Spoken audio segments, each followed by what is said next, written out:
जय जिनेंद्र। पूर्णार्घ जैन ग्रंथवाचन अर्घ 6 भाग 24। जीव व शरीरशास्त्र जैनांचे मानव वैज्ञानिक विवेचन। मानव विज्ञान आयु, लिंग, भौगोलिक अवस्था इत्यादीचे अध्ययन करण्याचे साधन आहे। असे जरी असले तरी सर्व दृष्टींनी विचार झालाच पाहिजे असे मात्र म्हणता येत नाही। अजून बऱ्याच गोष्टी पूर्णांशाने वैज्ञानिकांना कळावयाच्या आहेत असे जैनशास्त्राकडे पाहिल्यानंतर वाटते। 11 अंग 14 पूर्वज्ञानाचा महासागर म्हणावा लागेल। 14 पूर्वांमध्ये अस्ति नास्ति प्रवादपूर्व आहे। त्यामध्ये 18 वस्तुगत 360 प्राभृतातून 60 लाख पदाद्वारे जीव आणि अजीवाचे अस्तित्व आणि नास्तित्व या दृष्टीने विवेचन आहे। इतरही आहेच हे जरी खरे असले तरी आज या महासागरातील एक बिंदूच शिल्लक आहे असे सध्या उपलब्ध असलेल्या शास्त्रज्ञांकडे पाहून म्हणावे लागते।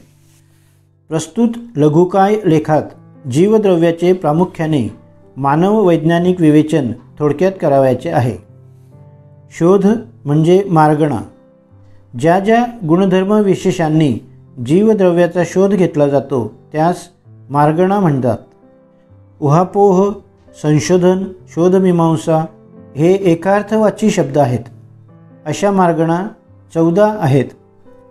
सत्संख्या आदी अनुयोगद्वारांनी 14 जीवसमास ज्यामध्ये किंवा ज्याद्वारे शोधली जाते त्यासही मार्गणा म्हणतात।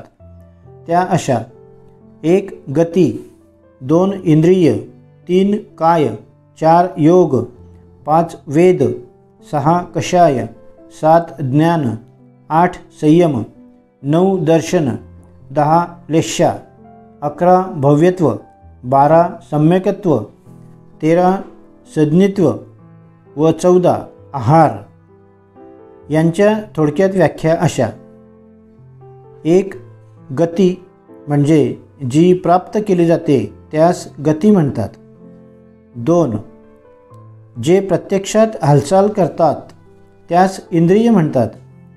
3 जे संचित केले जाते त्यास काय म्हणतात। 4 आत्म्याच्या परिस्पंदरूप निमित्ताने कर्माचे ग्रहण करण्यास कारणभूत वीर्य उत्पत्तीला योग म्हणतात। 5 जो अनुभवला जातो त्यास वेद म्हणतात। 6 सुखदुःखरूपी नाना प्रकारच्या धान्यास उत्पन्न करणाऱ्या कर्मरूपी क्षेत्राचे जे कर्षण करतात अर्थात फल उत्पन्न करण्यायोग्य करतात त्यास कषाय म्हणतात। 7 ज्याद्वारे जाणले पाहिले जाते त्यास ज्ञान म्हणतात। 8 मन व इंद्रियांचा वृत्तीनिरोध म्हणजे संयम। 9 ज्यामुळे सामान्य अवबोध होतो ते दर्शन। 10 कषायांनी अनुरंजित योगांची प्रवृत्ती व शरीराचा रंग म्हणजे लेश्या। 11 ज्या शक्तीच्या निमित्ताने दर्शन, ज्ञान आणि चारित्र्य गुण प्रकट होतात त्यास भव्यत्व म्हणतात। 12 तत्वार्थ श्रद्धान म्हणजे सम्यकत्व। 13 जे जीव मनाच्या अवलंबनाने शिक्षाक्रिया, उपदेश किंवा आलाप ग्रहण करतात त्यांना सज्ञी म्हणतात। 14 औदारिक आदी शरीर व पर्याप्ती ग्रहण करणे म्हणजे आहार। वरील 14 मार्गणांद्वारे सविस्तर वर्णन धवलादी ग्रंथामध्ये आहे। पैकी काहींचे थोडक्यात वर्णन या लेखात करावयाचे आहे। जन्म पूर्वगती। जीव एक शरीर सोडून दुसरे शरीर धारण करतो त्यावेळी पूर्व, पश्चिम, दक्षिण, उत्तर, ऊर्ध्व आणि अधः अशा 6 दिशांनी गमन करतो। विदिशांनी अर्थात तिरपे गमन करीत नाही। यास अनुश्रेणी गती म्हणतात। दुसरे शरीर धारण करीपर्यंत जीवास जास्तीत जास्त 3 मोडे व 4 समय लागतात। अधिक मोडे आणि समय लागण्याचे कारणच नाही। संपूर्ण लोकात कोठूनही आणि कुठेही जन्म घेण्यास 3 मोडे आणि 4 समय पुरे होतात. गणिताद्वारे सुद्धा हे सिद्ध होते. वैज्ञानिकांच्या पुढे मरणानंतर हा जीव कोठे कसा जातो हे एक कोडे आहे.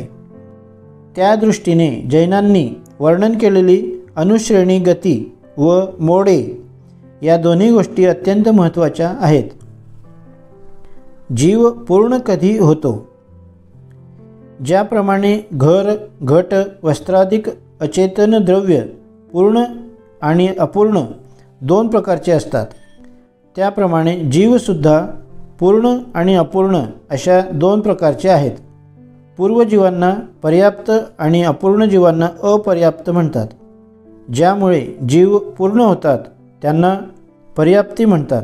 म्हणजे आहार, शरीर, इंद्रिय इत्यादी प्रवृत्तींमध्ये परिणमन करण्याच्या ज्या शक्ती आहेत त्या शक्तींना कारण जे पुद्गल स्कंधाच्या निष्पत्तीला पर्याप्ती म्हणतात. अशा पर्याप्ती 6 आहेत. 1 आहार, 2 शरीर, 3 इंद्रिय, 4 श्वासोच्छ्वास, 5 भाषा आणि 6 मन. 6 पर्याप्तींची ओळख. शरीर नामकर्माच्या उदयाने जे परस्पर अनंत परमाणूंच्या संबंधाने उत्पन्न झाले आहेत आणि जे आत्म्याने व्याप्त केलेल्या आकाश प्रदेशात स्थिर आहेत, अशा पुद्गलविपाकी आहार वर्गणासंबंधी पुद्गलस्कंध कर्मस्कंधाच्या निमित्ताने कथनचित मूर्तपणा धारण करतात. ते आत्म्याशी समवाय रूपाने राहतात.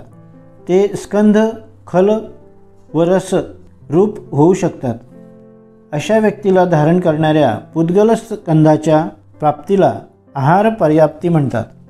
आहार पर्याप्ती प्राप्त झाल्यानंतर तिल खलोपम खलभागास हाड इत्यादी कठीण भागरूप आणि रसभागास रस, रुधिर, वीर्यादी द्रव्य अवयवरूप परिणमन करणाऱ्या औदारिकादी 3 शरीरांच्या शक्तींनी युक्त पुद्गलस्कंधाच्या प्राप्तीला शरीर पर्याप्ती म्हणतात.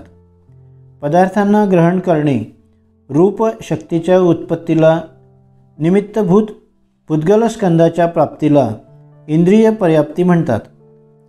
उच्छ्वास आणि निश्वास रूप शक्तीच्या पूर्णतेला निमित्तभूत पुद्गल प्रचयाच्या प्राप्तीला श्वासोच्छ्वास पर्याप्ती म्हणतात.